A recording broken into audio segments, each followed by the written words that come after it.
Edge with Mindy Odlin and Stacy Collins. Welcome back to the Leading Edge. Oh, it feels good in here today, Stacey. We're telling stories about making a difference out there in the community and really, what it looks like and what it feels like when your mission is alive, not just in people's heads, but in their hearts and in their feet and in their hands and reaching out and making a difference for others. So we've been talking about using your small groups as a way of delivering, organizing, structuring service projects, and some of the benefits of that. So first and foremost, of course, bringing your mission to life. That is the mission, is transforming lives or whatever your mission may be out beyond the walls of your church. So this is a way to do that. Building that connection. When people serve together, they bond at a deeper level. It's a lot of fun to serve together, developing those leadership skills. And one of the other things that I've noticed, Stacy, is that when you have these small groups that are out there initiating service projects out there in the community, it is a great way. I mean, obviously, this is not the main intention, but a perk of it is that it does make your ministry very visible out in the community. So in terms of letting people know you exist, letting people know who you are, what you represent, what you stand for, I think it's a really great way to be seen. So have you noticed that in your community as a way of being more visible? Yes, of being visible. And when you're doing these service projects, you're not, it's marketing in a sense, but really, but not, that's not the primary purpose. It's just giving people something. We're not asking you to do anything. We just want to show up and love on you.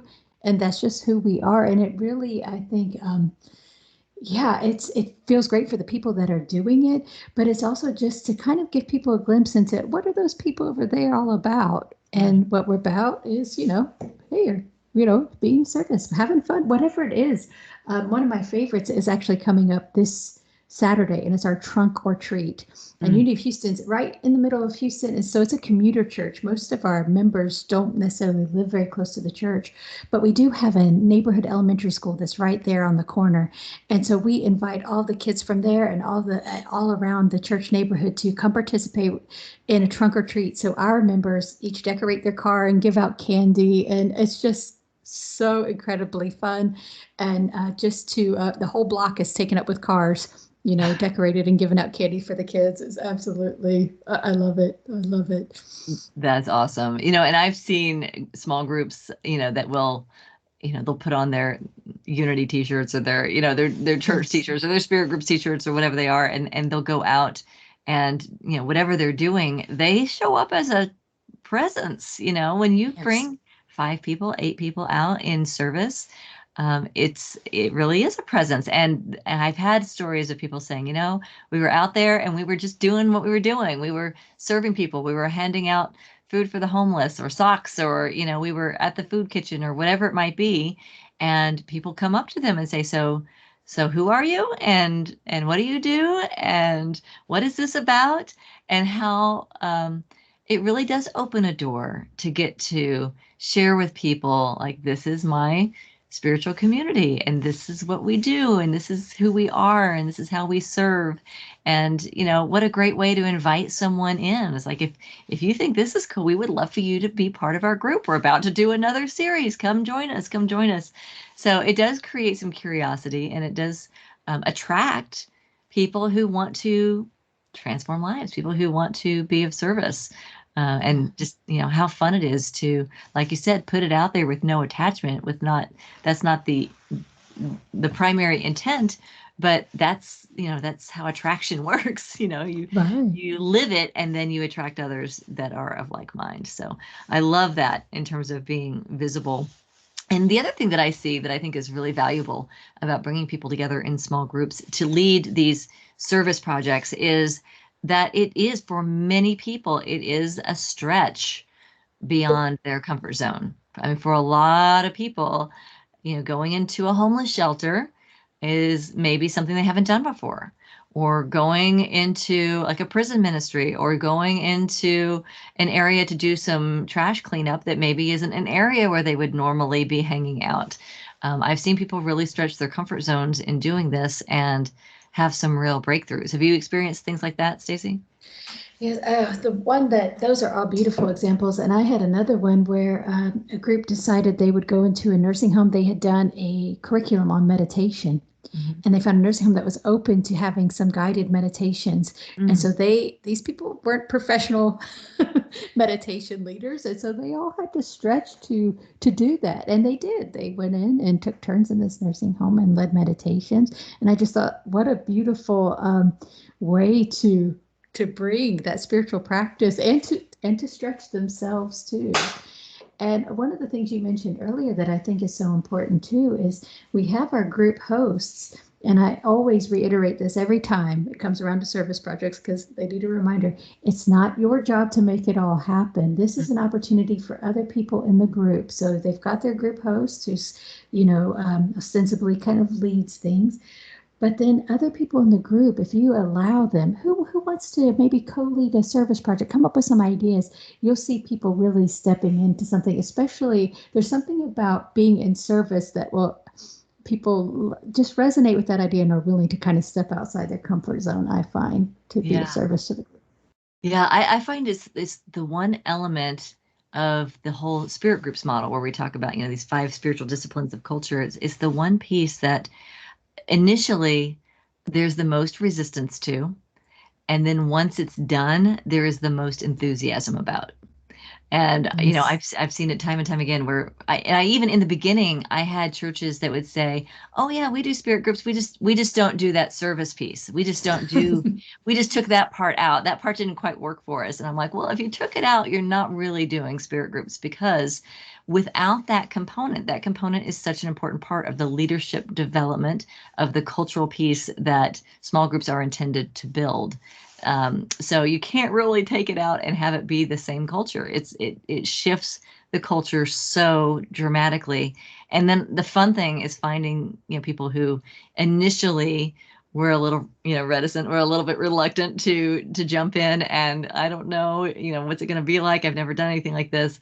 And then just to see them embrace it and, oh my gosh, let's do that again. Let's do that again. That was so amazing. I had one group leader, Steve Morris in Unity of Arlington, and a huge shout out to everyone at Unity of Arlington. I have to say, if they are the longest running spirit group ministry, and just really built with a heart for service. And these service projects have been such a huge part of their culture that they have really taken on this piece. Steve Morris was a group leader there. I don't know if he still is, but he, when they first started their program, he was already involved in a nonprofit organization that was a homeless shelter for people that were HIV positive. And so he would go and he would help with meals. He'd help prepare meals. And he wanted to bring his spirit group along to be part of that. And he said in the beginning, people were really nervous about that side of town or going to a shelter. What would it be like? And I don't know. What do I say? Will we have anything to talk about? Will I be able to connect with these people? And they decided, because this was part of a spiritual outreach, that they wanted to not just go and serve food, because that's sort of the typical thing is you just serve the food. They wanted to go and create an experience for people. They wanted to have connections. So they had some people set aside to serve the food, but they had people set aside who were designated to sit with people and to talk with them. And, while the food's being prepared, it's like, this is not just about putting food on your plate. This is about building connection and being seen and seeing each other. And I saw pictures of them where, sometimes they would dress up in their maitre d' outfits. And somebody played the accordion, they'd bring in music, or they would have an ice cream dessert. They would do something special just to let every resident know it's like, this is not just about feeding you. This is about feeding your soul. That's what we're about. And he talked about the transformation that happened with his group from people really being reluctant and afraid to go to, hey, can we do this every month? Do we have to wait every 6 weeks? Can we do this every month?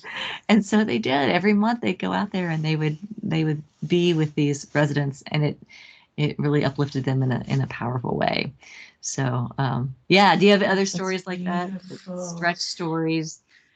Yes, I'm thinking that was that what got me, Oh, and I've heard that one it before, but gets me too when I think about it. Yeah. it's just, it's like you said. I think it starts off with an idea. Okay, well, this is something we need to do as a group, da, da, da. And what people aren't expecting, I don't think this is where it gets them, is how open their hearts become.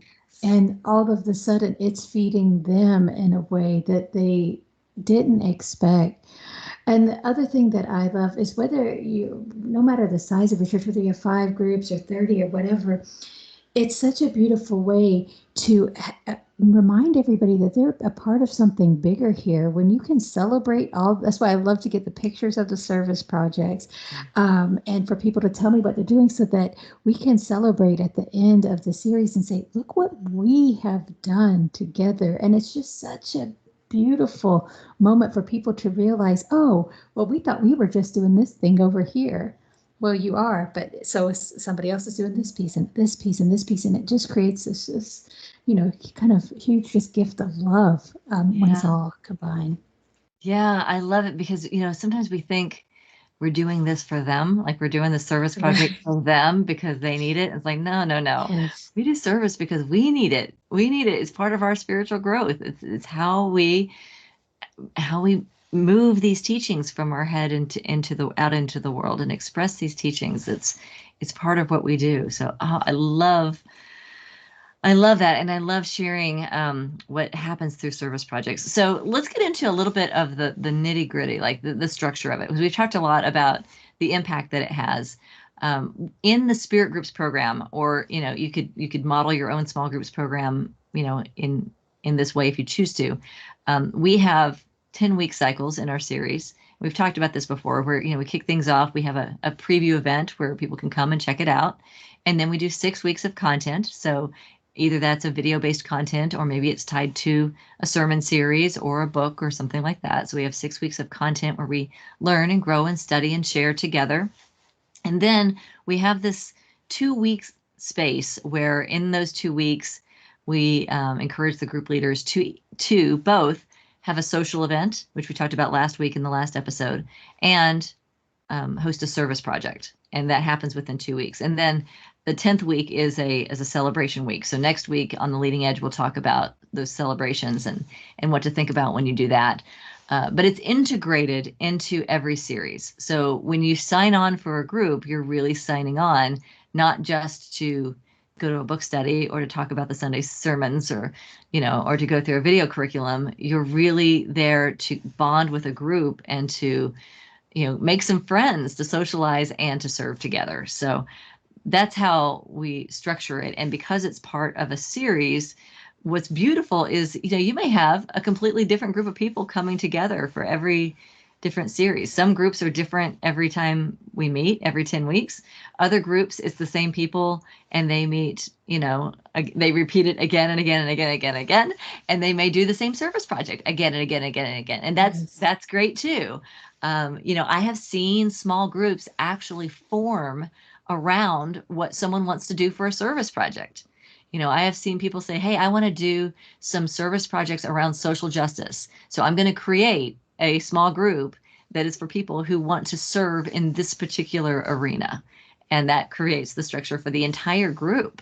So you can kind of work your way backwards from that as well. Anything you want to add, Stacey, about how you structure it, how your groups are set up, and how to prepare your group leaders for that kind of system?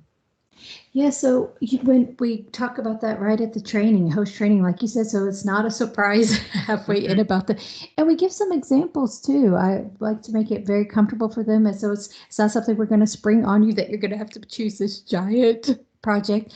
But one thing you said is really important too, is likely someone in the group not only is doing something maybe outside the church, but there's also, it can be a great way to, if they are on the landscape team, for example, and they say, hey, we could really use some extra help this Saturday, if the group feels called to do it, and then they just keep doing that even when they're on hiatus as a group, or whether they continue with that group. It just kind of, they have another connection. So they already had the connection in the spirit group, and now they have a connection in service too. So there's so many ways that that they come about, you know. And right now we have a spirit group that's our youth and family teachers, ministry teachers. They knew each other that way, but they're really deepening their connection as a spirit group, and they're in service to the church. And then they will do something that speaks to them uniquely too, to do for the project. I love it. And I would, as a hot tip, I would encourage, if you're doing service projects, especially through your small groups, encourage your leaders to make sure you have a photographer in every one of those groups, because those pictures are golden, golden, absolutely golden. When you do your end of the year giving letter and you say, thank you for your support of our ministry, thank you for supporting our mission, because of you, we have done all of these service projects. We have, had all these hours of volunteer service and impact. And here's a picture, and here's a picture, and here's a picture of all the things that have been happening in our community, in part because of your financial contributions. So it's great to be able to tap into those pictures, to reflect back to your congregation. This is what our ministry looks like after Sunday morning. Sunday morning's great, but you should see what we look like after Sunday morning. We are out there in our community and we are making a difference. And that's inspiring. We also, we've had every year an annual small group leadership summit. And as part of that summit, one of the things that we always do is we go through our Facebook group and we compile a video with all the pictures and the comments and the impact that it has. And really, it is amazing. So we might do at the most 5 series a year, maybe 3, maybe 5 formal series. And when you look at all the groups, even if you don't have a lot of groups, if you have 2 groups, 3 groups, you're looking at 10 to 15 service projects. And, when you compile those all together, even a very small church could look back and say, well, we have made a significant impact. So any ideas or things that you do to reflect back to the congregation, the things that are happening in your service projects?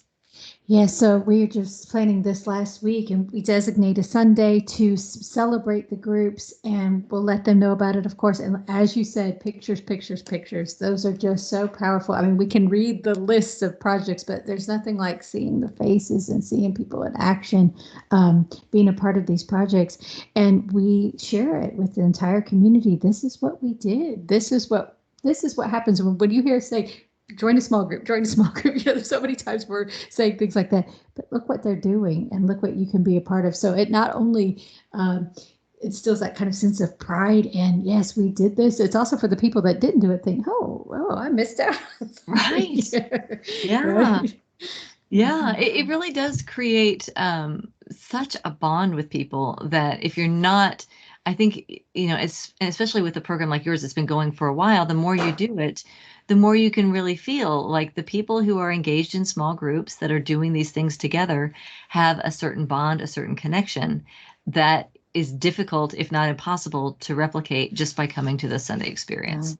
If you engage in a small group and if you engage in, being part of these social outings and these service projects, you build relationships that are meaningful and, and sometimes like lifelong, like closest friends. And that's happening in our small groups.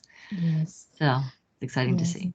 It is. Yes. And one of my favorite things that happens when you're in a group too is, and I never underestimate the power of this, is when people say, I don't know who else I would share this with except you guys. And I always know group is bonding when I hear that phrase. And it's just to have that place that people feel, yes, they feel loved when they come to a Sunday service, but to have that extra layer of, and I have people that I can talk to about whatever I'm going through. It's just amazingly powerful. I love that. The people that you can talk to when you can't talk to anybody else. Right. That is an incredible gift. So I hope that this has been helpful in terms of looking at outreach and looking at service projects and looking at ways that your ministry can take your mission out into the world in a broader way, not by adding more load to your minister or to your senior team, but by really empowering and equipping your community to be creative and to step in and to lead and to initiate and to reach out and to connect and to share what's happening in your community. So Stacy, I know we're getting to, we are deep into our fall series, and Those service projects are coming up soon. Social events are coming up soon. As the program leader, what are some things you're thinking about right now as we are kind of approaching the end of the year?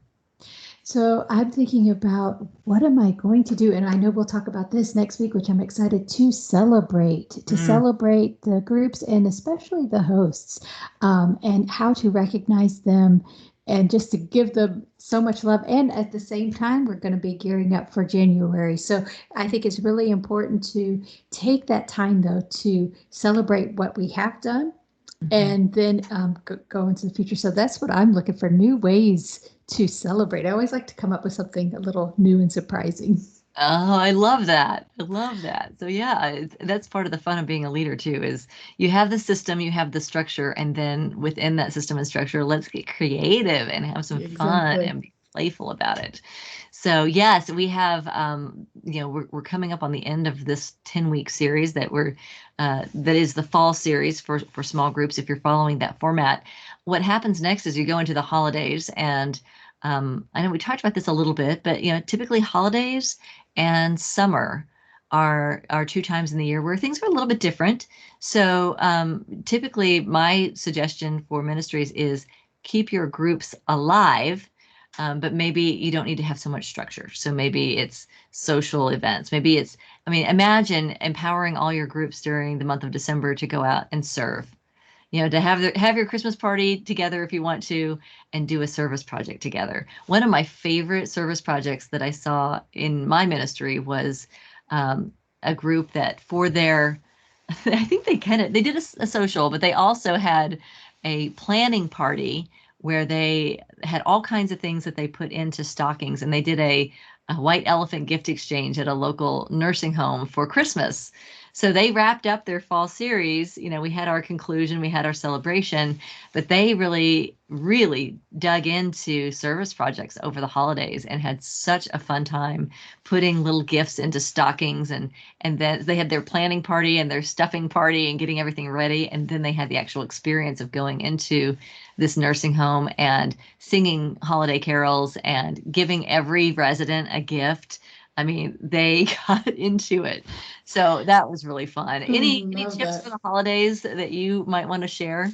I love that idea for service projects. I think, like you said, just something to, we don't want to stress people out and say you need to meet weekly, but people could really use some extra prayer support during that time. The connection, the holidays aren't always joyful for everyone, but they can be a time of connection if the small groups, if you just give them a place to meet, or if they're not meeting at the homes, if you keep a Zoom room open for them or they're using their own, just really encourage them to, doesn't have to look super structured, but even meeting once every other week is super powerful. And I love the idea of focusing on service. That's beautiful. I'm going to take that one. Yeah. Yeah. And then, of course, beyond the holidays, then we have sort of the rinse and repeat, because January rolls around and you get to do it all over again. But the different thing that happens in January, if you're brand new and you launch in the fall, then when you get to January, what's kind of fun is that you'll be training new leaders. So they get to go through the whole process and doing the weekly huddles, and here's what's coming up this week, and really, empowering them and holding their hands through that first series. But now, if you're continuing, you're going to have another group of people, and we call these your advanced leaders. Now you've got a group of people who have already done this before, and they're operating at a different level. So one of the things that we encourage is, in fact, part of the Spirit Groups program is when someone is new, we call them a Spirit Group host, and we meet with them weekly to support them. Once they're doing their second series, we now call them a Spirit Group leader, and they enter into what we call an advanced leadership training program, because as they mature as leaders, as they get more experienced, as they kind of get in the flow and see, here's how it works and here's how we do it. That gives you the opportunity to bring that team together and really to operate as a team, and to provide some additional training, some additional deeper level, more nuanced training for those, because they've got the basics behind them. They've done it. They're over their initial fear of it. So if they have that, and they're comfortable with it. So how do you continue to challenge your leaders and to connect your leaders as you grow your program? So Stacy, any quick tips on building that advanced leadership team or supporting those advanced leaders? Yes, I'd like to take whatever questions I get a lot from different hosts and or any challenges that they've come to me and use that to help build what we'll talk about. Because likely if one person has experienced the challenge, it's happened in other groups as well.